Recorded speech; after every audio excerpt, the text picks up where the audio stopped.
ചില ആളുകൾ പറയാറുണ്ട് എല്ലാവർക്കും ഭയമുള്ളവരല്ലേ.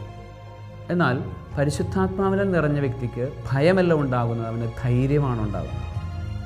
രക്തസാക്ഷികൾക്കുണ്ടായിരുന്നത് ധീരതയാണ്, ഭയമല്ല. ഭയമുള്ളവനായിരുന്നെങ്കിൽ അവനൊരിക്കലും രക്തസാക്ഷിയാകാനായിട്ട് സാധിക്കുമായിരുന്നു. പരിശുദ്ധാത്മാവിനാൽ നിറഞ്ഞ ആ നന്മയ്ക്ക് വേണ്ടി രക്തസാക്ഷിത്വം വരിക്കണമെന്ന് ധൈര്യമുള്ളൊരു വ്യക്തിക്ക് മാത്രമേ സാധിക്കത്തുള്ളൂ. എന്നാൽ അവർക്ക് ഭയമുണ്ടായിരുന്നു. അതുകൊണ്ട് ആ സ്വാതന്ത്ര്യത്തിൻ്റെ അരൂപി അവരുടെ ഉള്ളിൽ ഉണ്ടായിരുന്നു. അപ്പോൾ പരിശുദ്ധാത്മാവിൻ്റെ പ്രവർത്തനത്തിൻ്റെ പൂർണ്ണത എന്ന് പറയുന്നത് ഭയരാഹിത്യമാണ്. ഭയരാഹിത്യത്തിലേക്ക് നമ്മൾ വളരണം. നമുക്കറിയാം, കുഞ്ഞുനാൾ മുതലുള്ള കുഞ്ഞു കുഞ്ഞു ഭയങ്ങളിൽ വളർത്തപ്പെട്ടവരാണ് നമ്മൾ. സ്കൂളുകളിൽ നമ്മളെ പഠിപ്പിച്ചതുപോലും ഭയപ്പെടുത്തിക്കൊണ്ടാണ്. നമ്മളെ പല കാര്യങ്ങളും, നമ്മൾ ജോലി മേഖലയിൽ ഉൾപ്പെടെയുള്ള പല ജോലികളൊക്കെ ചെയ്യിപ്പിക്കുന്നത് പോലും ഭയപ്പെടുത്തിക്കൊണ്ടാണ്. അത്